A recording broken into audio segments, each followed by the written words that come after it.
Do it. Got it. We are now streaming live on And Sam's YouTube. going to start the recording. Do I have to? Yeah, because otherwise the audio viewers get really upset and message me.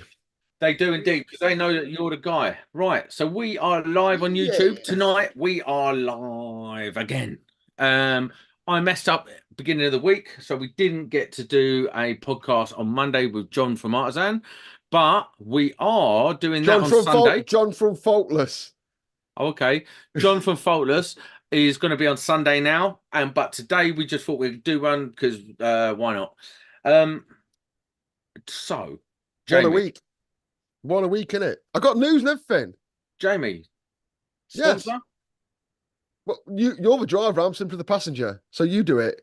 So, Who's going first? Who's going first? I'll do a Verso. So, Verso Whoa. products, the best pound for pound fuse boards and socket switches and spurs, I would say, in the game at the moment. Pound for pound, they are the best. I've been on the tools now, going back out as a all by myself, house bashing. I've really got to use Verso, and I've really got to use a few of the others. I really like the Click Skullmore stuff, but pound for pound, Verso is right up there. So go and check them out at electricianspod.shop, where we sell them exclusively. We only sell the best stuff on there, and that is Verso. That's an exclusive. Martin, isn't it? Right then, bit more to say about tonight.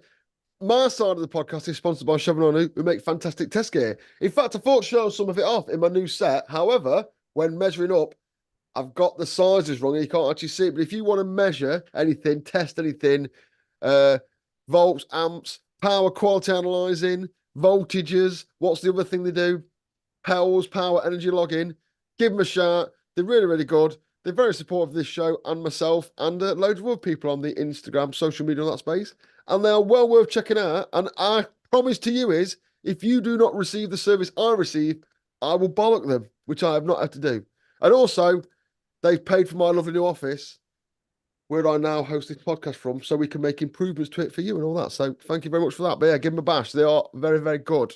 Without further ado, should we get on with the show tonight? Tonight we are talking That's about... the wrong one. I've just put up a picture of John from Faultless because I've done the graphics for a show that we're not doing. We are talking about news, first of all. First of all, we're going to do the news, and then we're going to talk about how Jamie got sacked from his job, but he's lying that he didn't. How do you know? Have you had enough of the news VT to satisfy your news VT charmings yet? Go on. You're going to leave that there in film because I just need to open up YouTube because I've not opened. I also, because I am now a house basher, I picked up a copy of this Professional Electrician Installer, and I thought we might go through it and take it apart. How that every single bit, apart from editor's viewpoint, is actually an info. What do they call it? An advert. Just refresh that because I want to interact with the chat so much. I was opening the chat and I didn't hear a fucking word you said. So sorry, viewers. Can you just refresh that for me, please, Sam? That'd be great. No, I picked up a Professional Electrician. I remember those. Is that a magazine? It is a magazine, and I thought I'd pick it up and we can have a little talk about the contents if we run dry. If we run dry, which every week is an ongoing battle not to. Right, I am ready. I didn't hear a fucking word you said. Go on then. So go on. What's the news today, Bell boy? I don't know. I'm looking who's in the chat. Welcome everyone in the chat. There's quite a large amount of people in there to say we're 5 days late. Thanks for 5 days late and on a Friday. Have you lot got nothing better to do than listen to us fat idiots talking about the electrical industry on a Friday? First of all, I'm not fat, and also we did say we're a bit ad hoc, and we utilise that. Yeah, but you're skinny fat. You got no definition. I'm straight. You got no fat. muscle mass. I'm quite thin, but I'm fat inside. I think there's a name for it. Fat inside.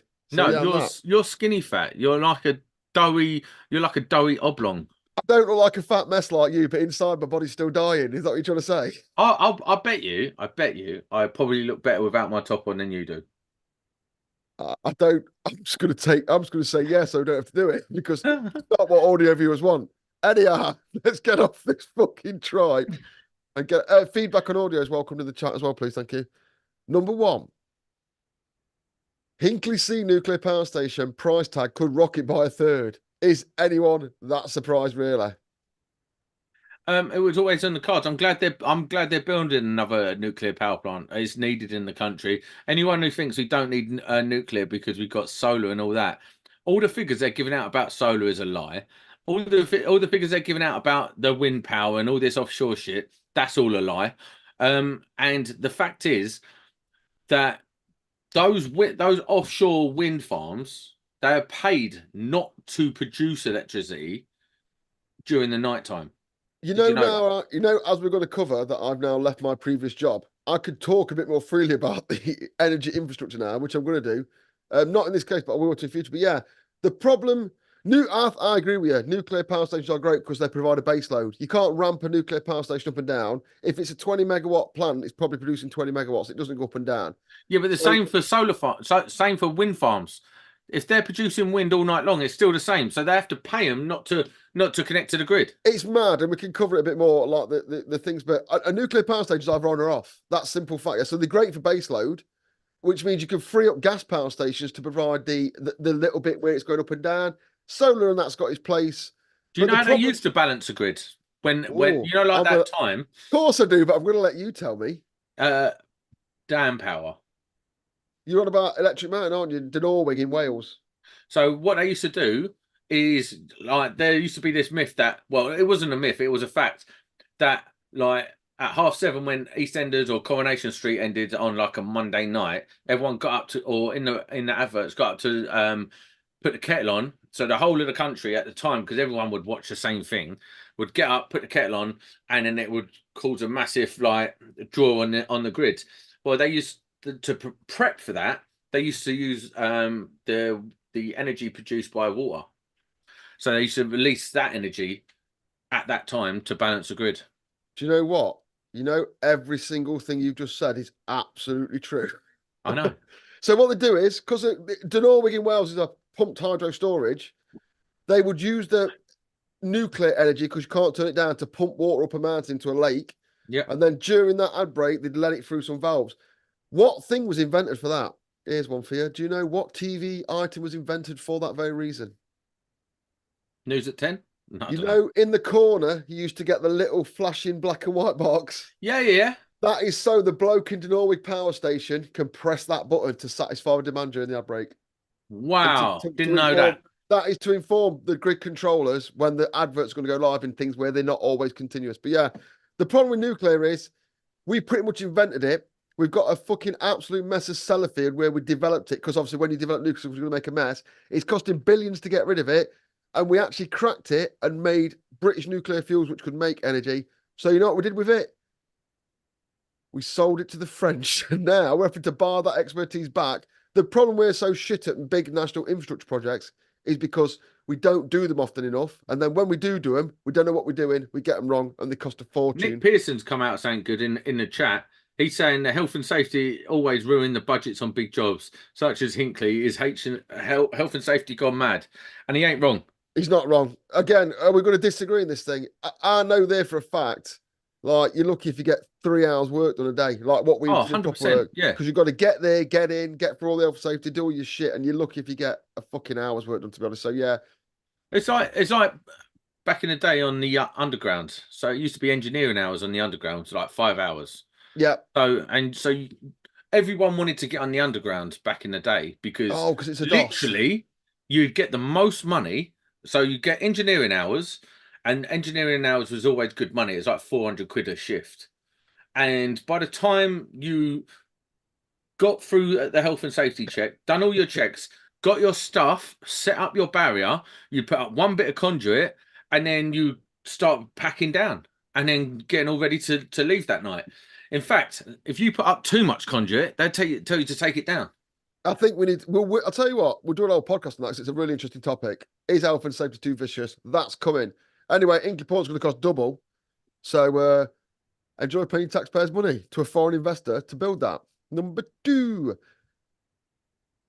This is interesting because I am front and center at the moment. I've got another off the back of the EV charger I installed the other day. Literally today, I've had to go and quote another one. Are you going to do the EV charging course? No. I was discussing this with Craig Boost and some of the Don't need to now.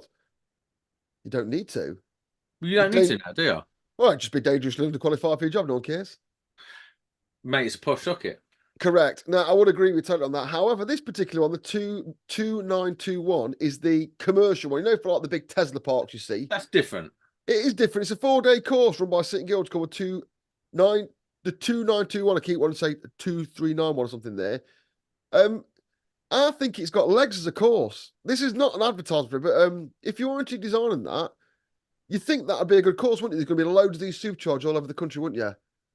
So I bet that course is selling like hotcakes. So I've got a controversial opinion on electric vehicles. I thought that they were definitely going to be the future. I now understand from doing a little bit of research, it's not all it's cracked up to be. I think when petrol come along, that worked, and diesel, I think people need to realise there's going to be a mixture, and electric vehicles. Ammonia engines. Oh my God, what have you been reading on the internet now? Ammonia engines. That's something that because Toyota have pulled out of EVs, haven't they? Toyota are not playing with EVs, so they're going down. And you got to think how big Toyota is compared to the other car manufacturers. There's like Toyota are so big compared to the other car manufacturers that the other car manufacturers have had to join together to make like a group, the VAG group and stuff like that. The VAG group. Yeah, I think it is the VAG group. And they are going a different route. They're going down, but they've tried hydrogen. It's not been as successful because it's not had the money plowed into it and the brain power like Elon Musk could bring to it. But they're also looking at ammonia engines now and ammonia powered electric engines and stuff like that. So there's a whole nother network of stuff going on. I don't believe that we're going to have these superchargers everywhere and every car in the UK is going to be running off of electric cars. Even without doing the maths, it's not physically possible. There's a guy the other day in a service on the A1 where there's about 5 superchargers, and he was videoing it saying this is costing me more per mile than petrol or diesel. Because there's not enough. Mark can tell you. There's not enough of them. They require planning permission. They take up a lot of space and all that. But what I was particularly interested to find out with this one is this 2921, which is the commercial grade one, not the house bashing one. Is, as far as I'm aware, I stand to be correct on this, and I'm actually asking because I want to find out.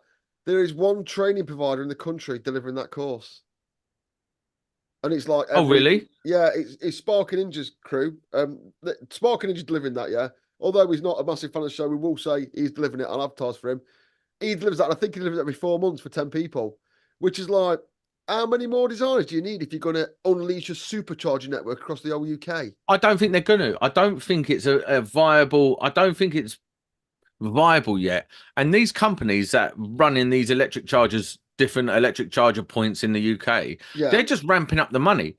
And like you say, some of these charging networks are more expensive to fill up than diesel.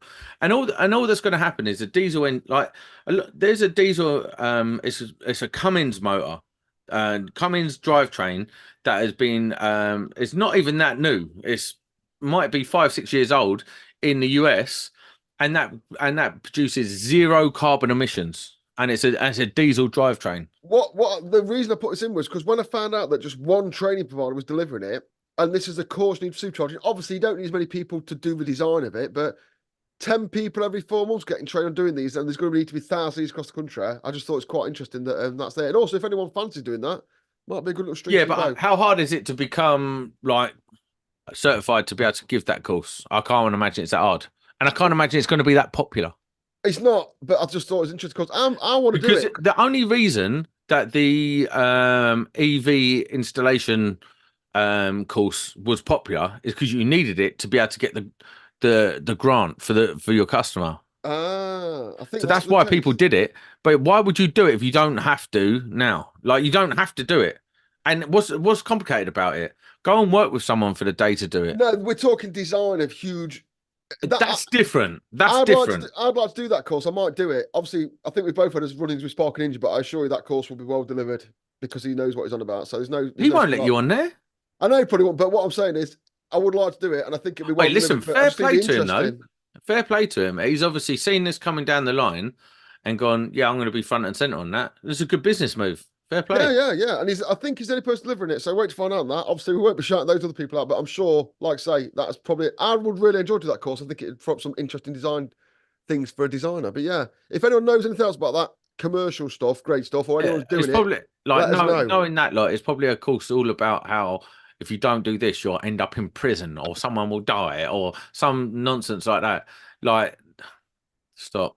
Right, we'll move on, but I'm sure that will be well delivered course. This one is particularly interesting. I'm not trying to hammer anyone here, right? This is, and I've lost the bum for it, but electrical safety first. It's actually in the group chat. They know there's some big issues in the industry, and that we're short of staff and all that kind of stuff, and there's not enough people, not enough apprenticeships, not enough people to fit all the CV shit, yeah. And they're going to do a show on it. But what I just want to get across is, yeah, it's at Savoy Place in London in April. You can book now. That's who's going to go to that? What people that have their hands on the industry floor are going to actually attend that? I'm not knocking it. I'm saying, are you going to go? It might be good for us to go. It could be something for us to go to, but I'm different. You're different. What I'm saying is, I don't understand what that's going to achieve. Is that just a big virtual signaling thing? Hang on. We did it first. We did it. We knew about this ages ago. We had our fingers on the pulse because I know the geezer who runs all that, and it's just going to be like a massive virtue signaling display of nonsense. Let me read it out to you if I could actually make the text bigger on the screen. Yeah, I'm going to put my mic over it. It's on the thing. It says, an event for the electrical industry focused on the skills, safety and solutions for the UK's evolving electrical installations will be at the ITV London Savoy Place. Yeah, so basically, if you wear overalls or boots, don't go because it's too posh for you. And they're going to go over it. Or I'll put the details in the chat, but when they're going to speak to grassroots sparks about the industry problems, because by the time the grassroots sparks opinion gets through to Savoy Place, it's watered down and full of crap. Yeah, but they're not going to do anything about it. It's electrical safety first. It's just like a boys' club. It's a quango. Yeah, it's a boys' club. It ain't going to do nothing. Listen, the country's got bigger issues than electricians. What are you talking about? Who cares? I barely care. I'll put the stuff in the chat about it, yeah, but what I'm saying is, when we're talking about industry, I think the majority of the time they should be talking to actual real working sparks and maybe site managers, not people who get it through like 6 people and it's all sugarcoat and everything's great. That's the other thing that seminar is as pointless as Safe for September. Safe for September's not pointless. It's so pointless. How many electricians die from electrocution on LV systems a year? Electricians die from not safely isolating. Fucking not many. And those that do, who cares? You know, if you get electrocuted and die, I'll fucking laugh my tits from this podcast. Get electrocuted once a week. I don't care. Especially if it's September. Tell the truth though. How many electricians die from low voltage electrocution a year from not safely isolating? I would imagine a few.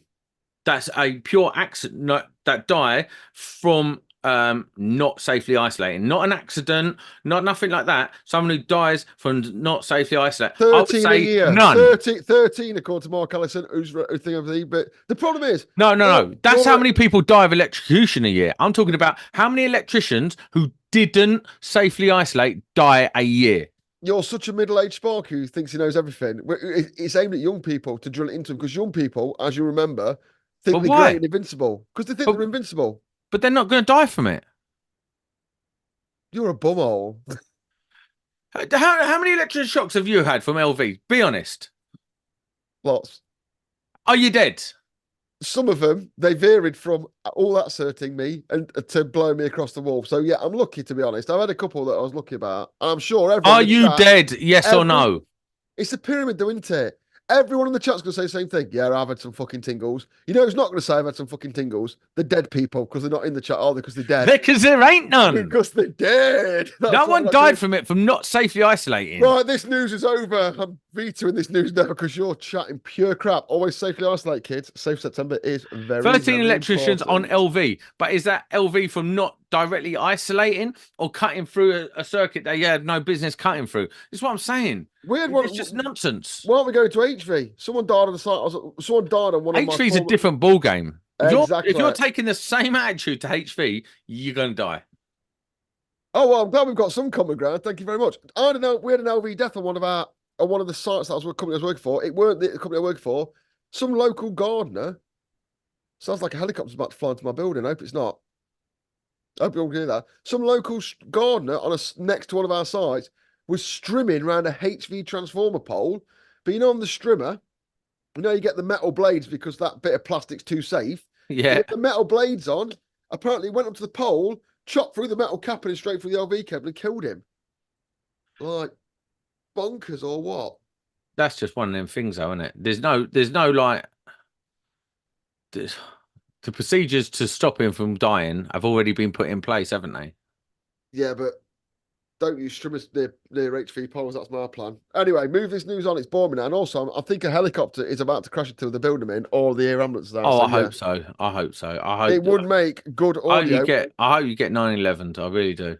Anyway, should we explain to the viewers what's actually going off?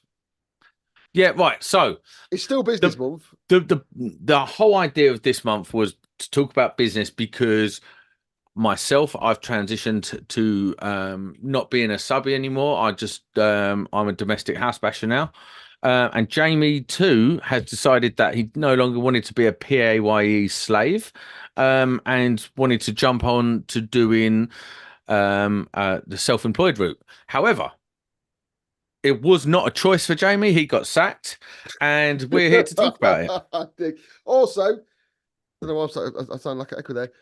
John from Faultless, who me and Sam said we never advertised on the show, yeah, but we was really looking forward to having John on, and we thought it was a nice way to wrap up the month, yeah.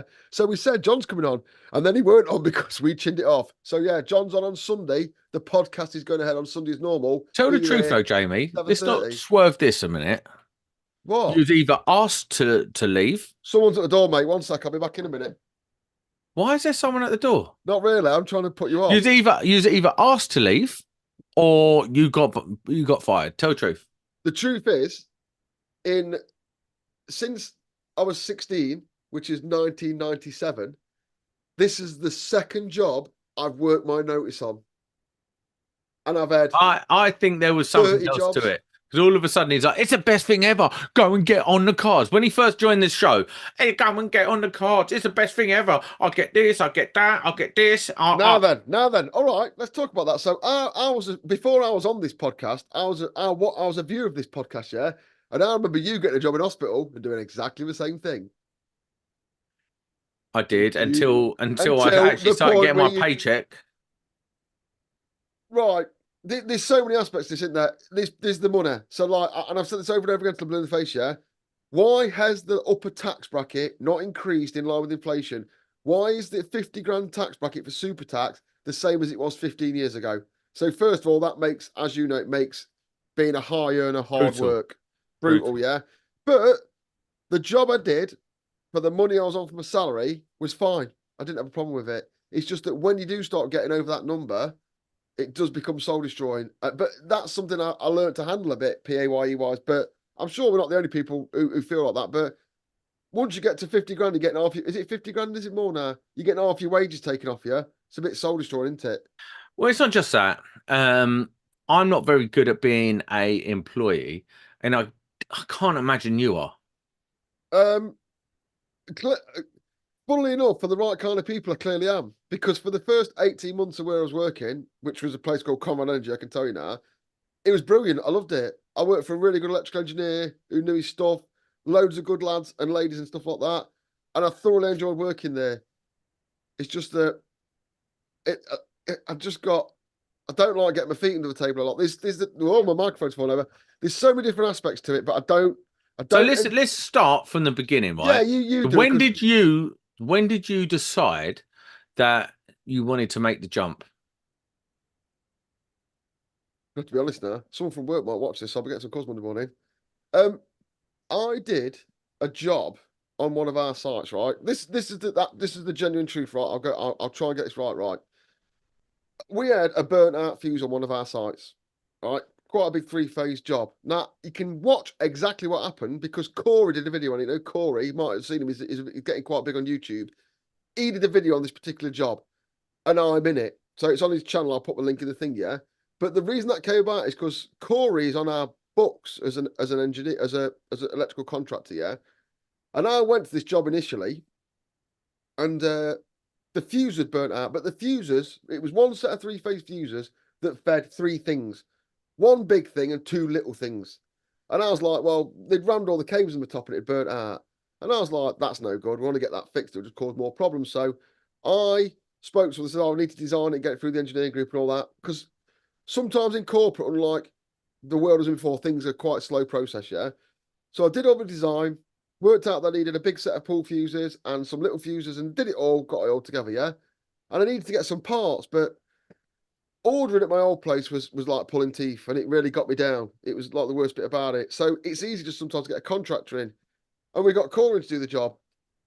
And obviously I know what the price are, and I know that what I wanted to buy so I could do the job, we paid 4 times the amount to get a contractor to do it. And at that point, I sat there and thought, if we fucking pay contractors 4 times the price, I'll go and be a contractor. Not for the firm I work for. I'll just go and do contracting again. From that point, that didn't tip me over the edge, but it got me all wound up about it, if you know what I mean. So obviously that was the first point in which you was like, okay, what was your tipping point? At what point was you like, right, I'm definitely doing this now because I can see there's money to be made. I thought I wanted a job where it was just treading water, but that actually, didn't get, that first instinct get me back up. I thought it reminded me of that I was a contractor, and also the bonus of being a contractor is you get there and everything's in shit. It's fast paced, fast turnaround for fast reward, and I like that speed. Yeah, although I'd learned to kick back a bit and be the employee's engineer, I missed that. The other thing about it was I was covering national, so as far up as a place called Lilial near Sellafield and right down to Portsmouth. Although I'd move around in the Midlands a lot, and what did you ask me for? I've lost my train of thought. Yeah. So there was a lot of ad hoc hours. So to drive to ARNOUX, Blackpool could take 3 hours. You could be there for 3 hours and get back in at 6 o'clock at night and don't see the kids. Now, at first, this was cool because we did toil. So often I'd get that much toil, I could have Friday off, which was great. And toil? Time off in lieu. So you do 2 hours extra in a night, you take it back. So if you did 2 hours extra every night, you could have the whole of Friday off. Yeah. Fine. Although getting in late at night can become a bit of a grind because you're missing your kids every night and stuff like that. So I started doing Fridays off. Then I got moved to a manager. I'm not going to talk about that much, but he started trying to change how that worked. And I had like 8 hours of toil. And I remember sending an email saying, I'm off on Friday because I've got some toil I need to use up for the end of the month. And he sent me some snotty email, something like, oh, you can only have toil when I say you can. And I remember reading this email driving. I was driving past Sherwood Forest. And I read this email and thought, that's not what toil is. Time off in lieu is like, I've worked Monday to Friday late, Monday to Thursday late. I want Friday off. And I wouldn't go, if there was something critical on the Friday, I can handle that. I know when I need to be busy. But I think he was just exercising his boot. You know what I mean? Just showing me how Billy Big Balls he was. So I pulled over into the next lay-by I passed and typed my notes out and sent it to him. And that's it. That was it. So so obviously you always bang on about specializing. So can you be specific about what you're going to specialize in? Your mum. You like that? About old ladies. At the minute, I don't know what I'm doing, mate. I've got this big fucking office. I've got all my desk set up. I've got my van ready. I've got my tools. I ain't got any work yet. I don't know what I'm doing, but I didn't think that far ahead. Who knows what's going to come up? So you're going into this with no plan whatsoever. You know, when ovals, I know the other day speaking about process and how they're really important. I've done all that bit. I just need to get some work. But I'm not bothered. One thing I said I'd do, right, is I have to get out my ass. So this office I've got now, which is great. I've got the workshop sorted next week. I've got all that admin backroom stuff to do. Yeah, I've got to sort my van out a bit more. Then I've got a couple of bits of software I really want to get into. And because I've been employed and I've been getting home late and I've been in hotels where I ain't got it, I've got my desk set up behind there in the other office. I've got 3 monitors. I've got a kettle. Next week, I'm just going to turn the computer on and spend 3 or 4 hours a day just getting my head around those bits of software. And so what is that? So what those softwares do? Is it to cable? I'm going to get myself. I've got AutoCAD. I've been a long time user of AutoCAD. I'm going to get myself back into it. I've got a bit rust there, so I'm going to up the game on the AutoCAD on any CAD software will do. And I've got a cable calculation bit of software I want to learn to use, and a design bit of software I want to learn how to use. Is that electrical OM? It is electrical OM. But Have you so it's spoke to that. Stuart? Is it Stuart? I haven't done anything. I've paid for it. I've paid for a copy. I've got the copy. I've been sat in it for 3 months. I need to do the online training. So I'm just going to dedicate a bit of time to doing that. I'll probably get a few little bits and bobs come through. I can sustain myself for a few months like this, but I'm not like I need a job. You know what I mean? I can't keep fucking sitting here talking to you every night. But that I don't. Not everything's got to be hard and fast, is it? You know, these people go, oh, you've got a plan and you've got to get your stuff done and all that. If you fucking plan for everything, which I'm a big fan of planning, you'd never get fuck all done sometimes. I just have to go, right, fuck it, I'm going. So, like, See, I put my notice in that day. It was like, when I left work that morning, I'd not indicated to my wife that there's going to be any shenanigans involving my notice. And when I walked in, I went, I've got something to tell you. And she went, you put your notice in, didn't you? I was like, yeah, I have, yeah. She knows me quite well. And he's just see, like, bang, snap. That was it. There was no premeditated. I got the wobble about this contracting bit, and it made me think about contracting again. But remember, I work on the side, I do contracts on the side. I've had quite a bit of time off to use my holidays to work on the side. But the way I was spoken to like that just did me. I was like, I'm not being yeah. spoken to like that. Do you know what's funny? I've got a bit of I can identify with that because when I was working for people, that's what tipped me over the edge. Is even though I was a self-employed subby, I was still spoken to like a prick so often that in the end I was just like, I can't handle it anymore. I don't have it in me to handle it anymore. I can't be bothered. I don't want to hear about it. I don't want other people's problems in my life. And I just started reaching out on Facebook, finding jobs that way. And Yeah. then before I knew it, I had 3 or 4 jobs come up that I had to do in a week. And bam, I said to my wife, I was like, oh, there's no going back for me now. She's like, what are we going to do? I was like, you best get on Facebook and find me some more work because I What ain't going back. what I've got to say is that person who did that is the only person at work that I didn't really get along with. Everyone else I've worked with, I've got to say this, it's been really good. I've really enjoyed working for the company. I've met some really great people and I've had a good time there. But that person at the time was my direct manager, and I can't be doing with that. I can't. It stresses me out thinking someone's going to speak to me like that because it stresses me out what I might do about it. So putting my notice in was a nice, clean way to put my foot down and say I'm not going to stand for that shit.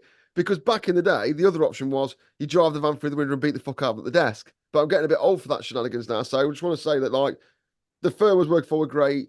It's just that once I started getting spoke to like that, I'm like, this is just a downhill spiral now. Probably me doing something stupid that I would get sacked for instead of me just going, oh, you know what? I'll be the bigger guy and just jack. So yeah, it's Yeah, I think once you've made that decision and you really sick to death of that sort of grind, there's the transition over to working for yourself. It's like sometimes you just can't believe how happy you are working for yourself. Like you're on your own timeline, you're doing your own shit. You're like everything mm, is yours, and you don't have to deal with no one else's bullshit. no, It's well, so lovely. except for customers. I mean, I've been on 3 month notice. I think so. It would have gone in October, and Yeah. somewhere in October put it in. So I've gone there, done the work. I choreographed it to my last day. I've enjoyed working for him.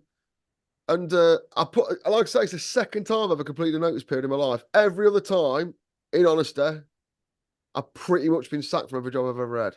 Sometimes because they didn't like me, but other times because I've got people to sack me because I don't want to work my notice period. So there is a bit of that going off as well. But this So this time, did 3 months.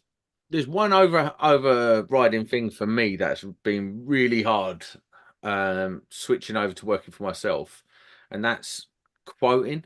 Like Mm, honestly, that is so hard quoting and getting it right. Like this week I quoted to add 4 sockets, 2 light fittings, and a fuse board in a flat, mm. and I quoted £1,000. Where'd you get that figure from? Did you throw it at a dartboard or something? So I weren't really thinking when I done it. So I literally looked at the fuse board and thought, all right, £600, do that. And then it's going to take me a day to do the other bits and pieces. Yeah. And then it probably costed like 100 quid and stuff. So 320, 425 to do the stuff in the room and £600 for the fuse board. The problem with quoting is you will never learn it. Yeah.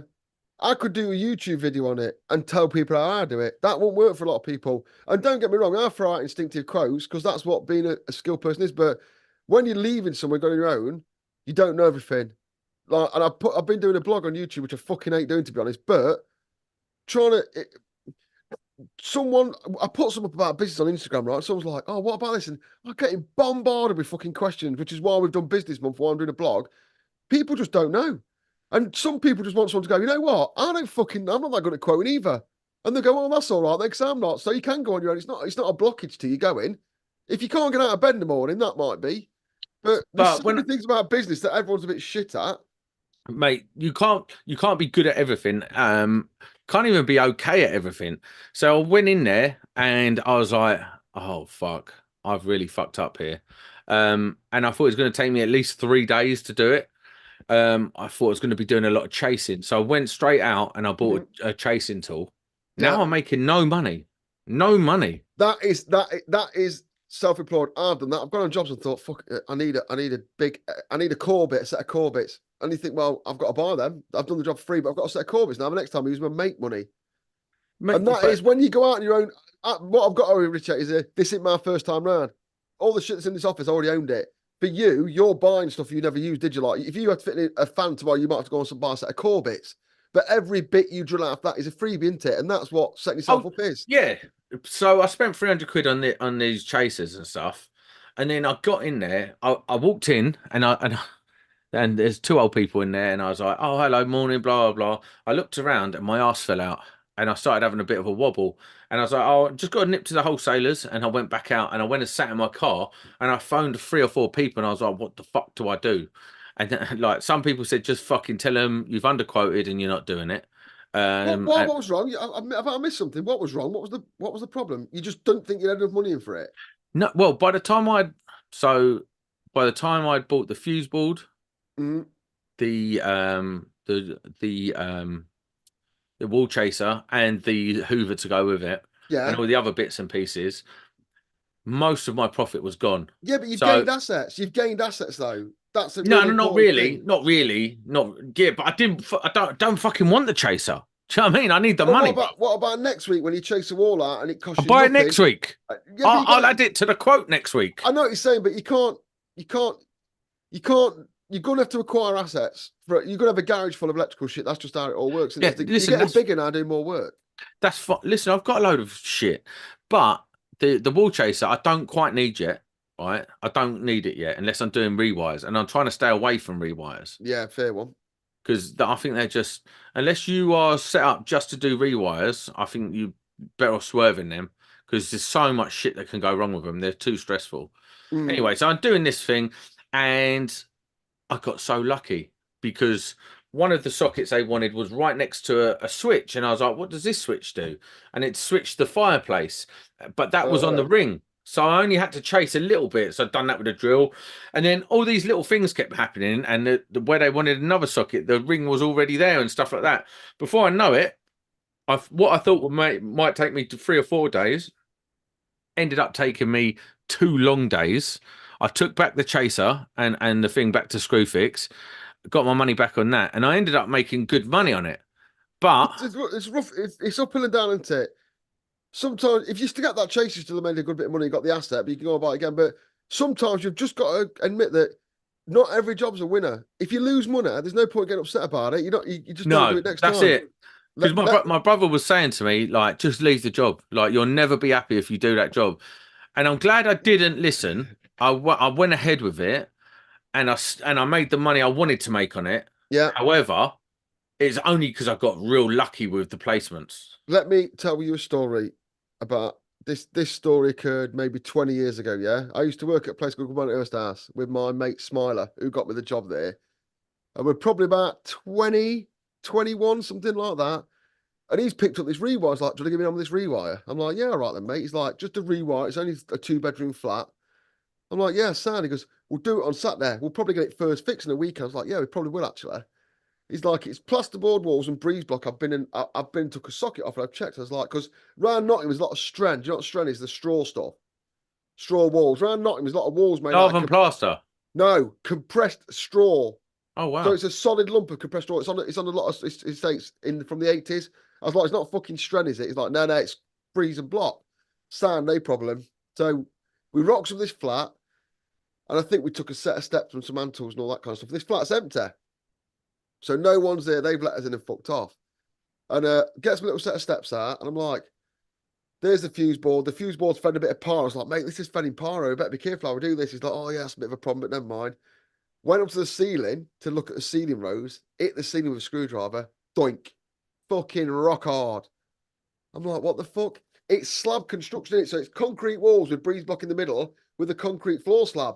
So what he thought was a roof that we'd smashed down and pull the cables through was a solid concrete slab with conduit in it. So there's absolutely no way to wire from wall to wall. So you'd have to go in safe zones and fucking or put a false ceiling up and all that. And I said, mate, this concrete and this floor's made out of concrete. And he went to me, looked at me, because I think he did know I had a bit more experience on my tools than him. And he's like, what shall we do? And there was silence for a few seconds. Says, what we're going to do is we get all these tools, we're going to put them back in the car, put the keys for the letterbox, we're going to fuck off. And that's what we did. Because I was like, if we get balls deep in this, we're going to lose a fucking fortune, the money you've got in for it. And you'll be there for weeks. We just walked off. It weren't worth it. You know what I mean? It's not, I'm not proud of it, but I do think there's a point where you can walk away from a job that you've underquoted. I do think that's the thing. Everyone's gonna have a job like that where they go, fuck this. Don't you can't fuck it once you start knocking towards walls to bits. You've got to fuck it off at the beginning, haven't you? Yes, you do. So for me, the other thing that I can't really believe is just how busy I am. Like, I am now booked up fully. All right, Billy Big Balls, fucking hell, wind it in. Some of us sat doing nothing. No, and I'm not even flexing. I can't believe it. I'm booked solidly for a month, and that isn't just work every day. That is work from 8 till 3, and then more work till 8 again every day. Are you going to give away your secret recipe that you told me about the other day? Your specialist skill. Go on. You told me the other day, didn't you? What's your specialist skill of your company? Don't really have one. Oh, what? Oh, yeah. So so we specialize in turning up. Well, it sounds bonkers, but it's mental. Quite hard to find. Do you know what? I've had more than one job where I've turned up. They can't believe I've actually turned up. They give me more money. Oh, but just because you rocked up, because I've turned up. How mad is that? I suppose though, you don't want to do rewires, but those rewire chasers are going to undercut your rewire, aren't they? They're going to bang it in and whap it in, and that's what they do. They want to go in and out, and everyone's got some work they see as below them. So I don't want to do arse bashing, right? One, I'm not very good at it, and arse bashing skilled people, yeah. And two, I fucking hate it. See, I love it. Do it. You're going to get the money, aren't you? You're going to mop up that low hanging fruit. I love the low hanging fruit. I like all the jobs that other electricians don't want. I'm not above doing rewires. I just don't think I have the skill set to do them. I don't have the skill set, the patience, the wherewithal to be able to do a full rewire in the house yet. One man rewires are not cost effective. If you get if you're not having to graft your nuts off and someone gives you a rewire and they're not in a rush and you take a month to do it, great. But most people want a rewire smashing out a bit quicker than that. And if you're like pulling a bit of cable, get stuck on a joist, you have to walk all the way over there and unscrew it.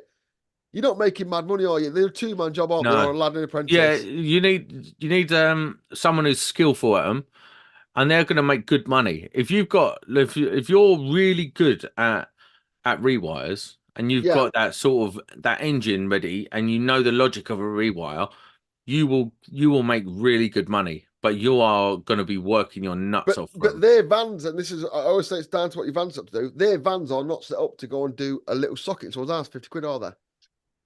Well, yeah, of course they are. They'll have sockets. They'll have all that shit. They don't want to. They don't see it's worth. No, there's like because they're used to earning like they'll pull off 2-3 grand off of a rewire. They do 3 of them a month, so they're not looking at that £50 work. Whereas it doesn't matter how big I get, I'm always going to be on them £50 jobs. I think they're the best jobs. I think they're the best jobs for learning, getting around problems. If the first thing I'm going to do, if I get to that point where I can, is take on an apprentice, and the apprentice's job is to be doing all them £50 jobs, because that is where you learn your craft. Is them dumb jobs. Yeah. I totally agree. When you drill through a cable, when you put up a light fit and you drill through the cable that comes through, now you've got to get up there and fix that. The problem I've got is it worked before. The problem I have at the minute is I can't get work on Facebook. The kind of clientele I'm after don't linger on Facebook, unfortunately. So I'm having to. No, I mean, so I'm on this podcast. the way, like, I don't think many people can do what my wife's done with the Facebook. She's literally been obsessed with it. So she joined every single type of group that is relevant to our town and all the towns around us, like 15 minutes each way, right? So she's in the running groups, the running duck hunting groups, you name it. The duck hunting groups for whatever. Oh, just another duck hunting groups. Does anyone need an electrician? I'm just yeah. some pigeons. Honestly, and once a week on a Monday, she goes to every single one of these groups and just drops an advert. Then she will go on there every 40 minutes, all day long, every day, looking to see if someone needs an electrician. And if they do, she'll recommend my company. And she'll just do that. That's worth it if you're in it as a family operated business. It's probably worth it you doing that. Honestly, that Facebook and Nextdoor app is the entirety of how we've grown our business. Do you know what I have to use to try and drum up a bit of business? And it's horrible. LinkedIn. Yeah, but LinkedIn isn't what it used to be, is it? The problem I've got on LinkedIn is, well, the problem I've got generally is I do this podcast. It doesn't help. That's not just the biggest problem you have. No. It's nice you act on LinkedIn the same way as you do on Instagram. That's your problem. Right, I'll tell you, you're right. I act on LinkedIn like I do on Instagram, and I act on Instagram like I do on this podcast, and I act like this on this podcast because this is what I'm really like, right? So there's two ways of playing LinkedIn. You've either got to be one of them false bastards who just goes, "Oh, I've just noticed that health and safety and all that," or you just be yourself. And to be honest, I am having a fair old result just being myself, because some people were like, "Oh, I'll get him round. He just seemed like a normal person," and I will graft. So obviously, I've got some other ways to do it. So LinkedIn might be bearing fruit the next couple of days. We might be getting some work out of that. I'm gonna start after this podcast. Josh Phillips says, "Does she still ask you to go to the shops on the way home?" She knows better than that, bro. She knows better than that. No, I was looking at moving to Broadstairs. Looks like Sam's got Thanet's own up, mate. The thing about Thanet and surrounding areas like Swale and Canterbury and stuff, the problem is it's according to the NIC, it's the most densely populated area in the UK for electricians. Watersparky says my LinkedIn's amazing. He's right. Also, it's not getting you any work though, is it? Well, I'll tell you what. I'll tell you a little story. I think this person listens to the podcast. Yeah, I was working at a major site, like quite a large site that I won't name. Yeah, and someone said, "I know you. You're Jamie Blayton, aren't you?" I was like, "Yeah, I am." He goes, "I'll follow you on LinkedIn." I was like, "Oh, mate, blah blah blah blah blah." And I chit chat to him, and I was being watched by the person I was working for, and they come to me after, goes, "Why was you talking to him in the canteen?" I was like, "Oh, he just follows me on LinkedIn." And he's like, "Oh, right." He goes, "We thought you were spying on us." He's in charge of the entire site. It's like the proper big site bigwig. Some like proper hardcore electrical engineers follows me on LinkedIn. They were like, "Oh, I didn't expect to know him." I was like, "Yeah, I think he just follows me on LinkedIn because I'm basically on there being a twat." But it does work. But how else do you get noticed? Most people on there just doing dickhead things, going, "Oh, I've noticed these sockets and shit," whereas I'm on there being myself, and it hopefully might bear some fruit. But who knows? I think you tone it down, you might get more. Yeah, but I'm only going to get there and be a dickhead anyway, aren't I? Like, I'm not a dickhead when I'm doing work or health safety wise, but I just like being a bit of a dickhead. I enjoy it. That's why you got sacked. I didn't get sacked. Mate, I don't know why you do chat so much shit. There's no way someone will have you work for them and act the way you do. Not possible. True story, right? For Conrad, I've been working for, right? The first Instagram video I put up of me working, which was reasonably sensible, is me saying don't stand in front of the switch when you're operating it. They politely rang me up and says, "We've seen this video on LinkedIn, Instagram. Can you take it down?" I was like, "Yeah, fair one. Obviously don't want any recording off on the sites and stuff like that." So I took it down. It was like, well, that's that little thing out of the way. So what I decided to do then was I started to just not show the branding on my t-shirt, and I might record something especially for it in such a way that I didn't reveal the site and stuff like that. I had a discussion with the person that said it. It's like, "Oh, actually, I see what he's getting at there." And in the end, it was not officially sanctioned, but they didn't ever stop me, and I'm very grateful for that. So yeah, they pretty much let me get on with it. I think they realised that I was just trying to educate people and show people stuff, which was nice. So yeah, big shout out for letting me do that. Yeah, I never got written permission, but they never stopped me, which was good. Do you know what? I got told that I couldn't record videos in the hospitals, like in front of the CT scanners and the MRIs. Because it's magnetic-y things. No, because they said it's got intellectual property that they don't. Oh yeah, they've said yeah. I think that And I'm yeah. like, what? Can't they just go like? I'm sure Canon, if they wanted to see one of your devices, could just go and buy one and reverse engineer it. I don't think they're going to I go don't on think my. they do. I think they're very think funny about where they go. I used to install machines for a company called Haver Boker, a German packaging machine company, make really fast rotary packers for cement. They sold 2 machines to China. Do you know how many they sold after that? None. None. And I've seen the copies, and they are excellent, like proper. So I think with that, they are a bit careful how they send it out. But at work, I'd never show it. I never give away. I used to never make sure I always never give away the site's location. Never show security equipment. Never show IT equipment. And I was pretty much left to get on with it. But yeah, you can see why some people get funny about it. That was in the days of the Fat Sam When you did that, all that stuff at the channel. power station. Eh? Did you do all that stuff at the power station? They went bollocks about it. Probably. Oh no, it wasn't a power station. It was they made injectors for all kinds of different diesel engines, and yeah, I got sacked because of that.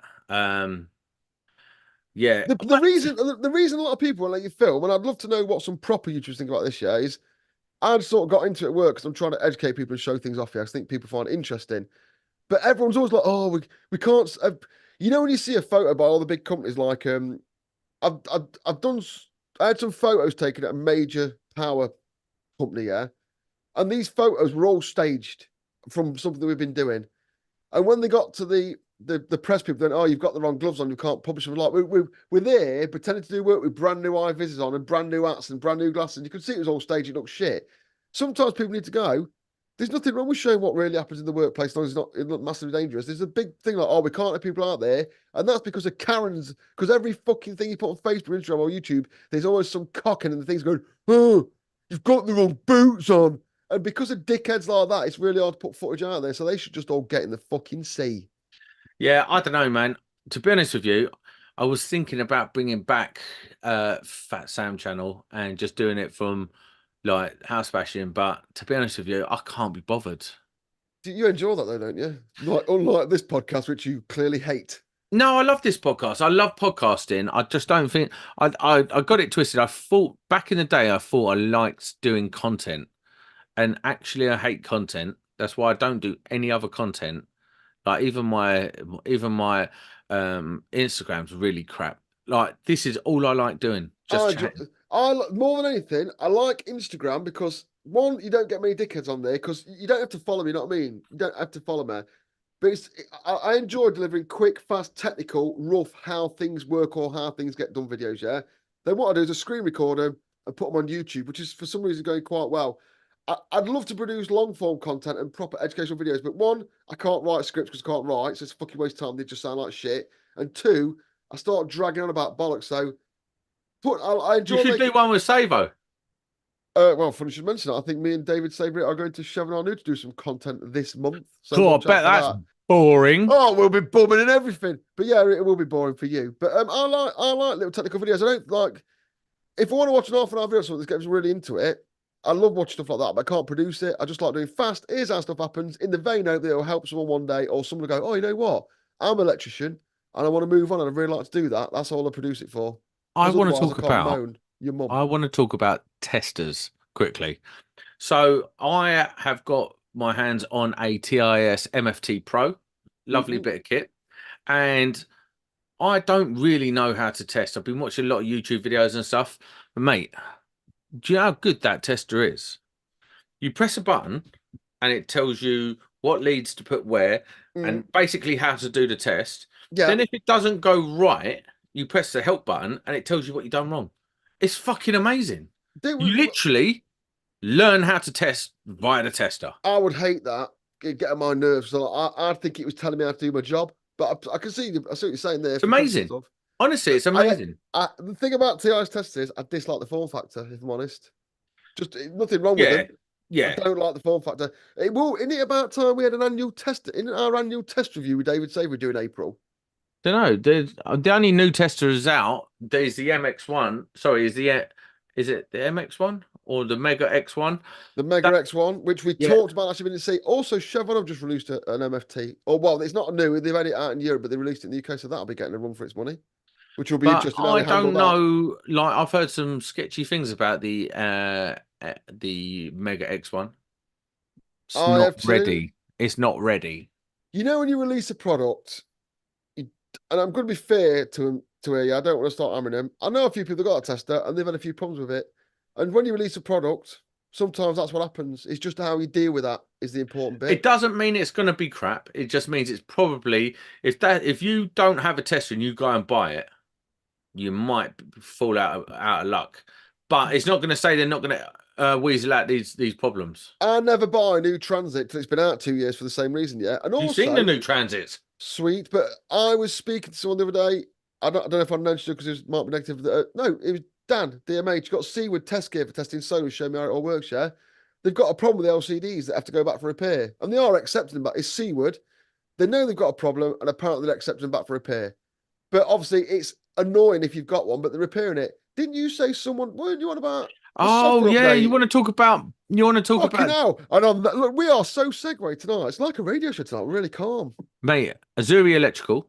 Liberato del Greco never sends me any booze, does he? But anyway, he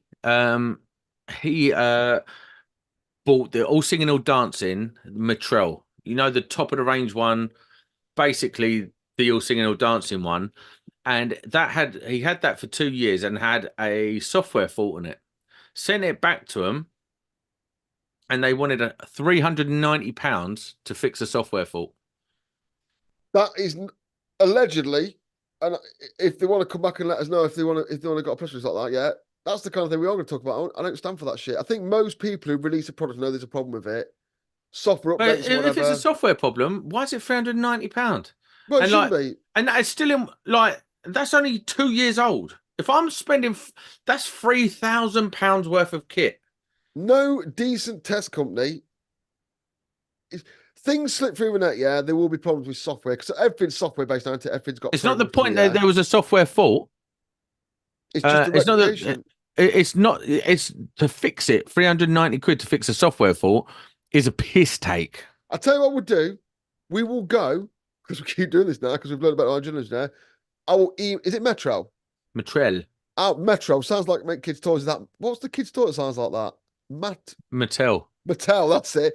I will make Barbie. I will email Metro, not Metal, this week, and I will ask him about that because we have to give him a right to reply. We haven't given him a right to reply, but we'll ask him about that because I think pretty fair. I think I've heard the Mega X1's got a problem it and it's been having updates and stuff. But if you rectify it and you're new to the game, what do you expect when you're buying stuff like that? But charge on £300 for a software fix. I don't think software fixes should ever be chargeable, do you? Well, this is the whole point. It's if it gives you more liberty. Because obviously TIS is very software based. Oh, it's advertised professional electrician. If you've got a software based, I know the TIS is basically a touchscreen with a computer in, yeah. I know they've improved that meter since it was brought out, and you could have software updates that made it better. I know the continuity improved. I remember that from Dave Sabre video. So if that's the case, and you bought it with a limitation, and they release something that makes it better, and you have to pay for that software update, no one's going to moan about that, like iPhone updates, Android updates if you're poor, and that kind of thing. Pay for any. Listen, you pay the same sort of money for an iPhone, and you don't have to pay for the updates. Yeah, but that's what I'm saying. If it's an update that makes it better and it's a test gear thing, maybe there's a bit of money in it. But if it's a fault that makes it inoperable, you can't charge people for that, can you? That's a piss take. That's what I'm saying. We will reach out to them to comment and come back on that one. That's why, like Mark says like Mark says, 3-year warranty and calibration with TIS for around £1,000. It's impossible to beat that. I think that Mark is right. For me, the functionality. Well, we'll cover this on on our annual tester show, but I can't fault the TIS at the moment. And I'm only just getting into testing. One thing I've got to do is, and you could do it as well, viewers, I need to rewatch that episode because we will start planning for that shortly. We've got an inside tester man now. CHAUVIN ARNOUX won't be sponsoring that episode. It'll be an independent episode, like we do when we slag off Unite and stuff. Yeah, we'll drop sponsorship for that one because it is a genuine thing. And while we're at it, all you regular viewers that have been listening or watching this or in the chat, yeah, bang us a message across on Instagram or whatever. Because like, if you don't tell us, we can't report anything. So if you've got a problem or you've had a good test or you think something's great, positive or negative, do bang me a message on Instagram. Just say, oh, testers, and let me know, because it all helps us build the show up for that one. Yeah, it'd be interesting to see like what people's thoughts are on different testers. What we'd do is we'd do a couple of polls where they go head to head, see who the people's tester is, and then we can give an opinion on our tester, our favorite tester. I've only really used a couple of different testers. I'm using Mega 1741, is it? I've used the little Q-Tech one. Which won last year. That was the winner. The Q-Tech one was our best. And then the TIS is the one I'm using now, and I'm just getting into like practicing with it and stuff. And I've got to be honest with you, it's hard for a beginner. It's hard to think what could be better than that TIS at the moment. What we've got to say as well is it's very, when you start off and you have to buy a tester, it's probably one of the most expensive purchases you will have made at that point. It's like you're buying your kitchen now. So, got any feedback on that? Let us know. Also, while I'm at it, we're talking about people feeding back. Yeah, we've got a Facebook group, but it's shit. Is anyone out there? Yeah, we have got a Facebook group, but it's turd. So if you want to join it and use it, brilliant. It's a great way to interact with us, the show, and each other. How do you know we've got that? Because you added me to it. But what I want to say is, if anyone's out there, regular viewers that want to help us moderate it, because we're busy people, we can all chip in. One, go and use it and have a chit chat in there, and two, we're after a couple of people to moderate it because it keeps getting from the shoe adverts. So let us know. We can sort that out. I want to try and it's a nice place to drop files, PDFs and stuff, not illegal ones. And it's a nice place just to have a question answering session about that. There's someone advertising premium women's Ortho stretch cushion shoes. The amount of those I've had to link the past 2 weeks. But yeah, I thought community-wise, one, as I've just done a little video on Instagram about my podcast up in here, there's going to be improvements to the pod coming. That Verso pod shot's been on there all night. I pressed the wrong button. I better put the CHAUVIN one up so they're up there. The pod's going to improve. There's going to be more. We're going to be able to do phone calls soon, which is going to be pretty exciting. But we are after someone to look after or help us look after that Facebook group and utilize it a bit. That'd be nice. So we can have a chit chat in there when we're all offline, as well as on the evenings. So yeah, give us a dig out. I feel like we're out now. What do you reckon? Well, we've got more to talk? No, I think we're covered for this, but a bit laid back. This was meant to be the laid back one at the end of business month. It hasn't been, because on Sunday, we've got John from Faultless. He used to work. That's going to be a good one. And we're going to be talking about going out on our own again. John's going to be talking about going out his own. He's recently gone out in December. He used to work for some little house bashing outfit in Cambridge, and he's had to go on his own. So yeah, he's going to be on talking about that. Looking forward to that one. Didn't quite flow how I wanted it to, but what you could do is watch on Sunday and listen to this one after again. Then you'll get the proper flow of how I want it to be. Okay. By Sunday, I won't have a bin liner behind my set to stop the reflection. I know, what a tramp. Why don't you get some wood and a nice sign? Because it's a white wall. And I just needed something to cover it up now. Also, we know you're not in a shed. We know you're in a proper studio. We know you're actually in a proper studio if you zoom out. Why not? Zoom out then. Look at my lights. Put a roof on it. But yeah, we're back on Sunday. 101 live on a Friday night. Right, listen. Electricians Podcast, we are out. Bye-bye.